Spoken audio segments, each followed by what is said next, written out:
আচ্ছা, দিনটা যদি হয় ছুটির আর বাইরে ওয়েদার যদি হয় খানিকটা এরকম, আবার ফ্রিজে আপনার আছে খানিকটা বোনলেস চিকেন, কি করবেন ভাবছেন?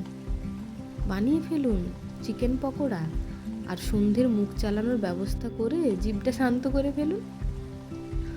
জানেন তো, বাইরে আছি বেশ অনেক বছর, অনেক জায়গাতেই চিকেন পকোড়া খেয়েছি, সব জায়গাতেই কেমন যেন বেসনের স্বাদ, তাছাড়া আমি আর কিছু পাইনি। তাই আমি চেষ্টা করি বাড়িতেই এইভাবে বানিয়ে নিতে। জানি সবার তো আলাদা আলাদা রেসিপি, ট্রিক্সও আছে যে যার মতো, তাও দেখবেন একবার করে।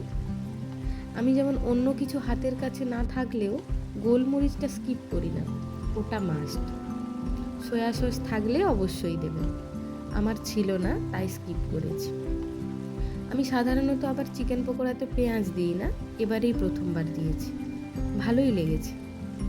আর একটা কথা, এরকম দারুণ চিকেন পকোড়ার সঙ্গে ঘন এলাচ দেওয়া দুধ চা না খেলে ঠাকুর পাপ দেবে।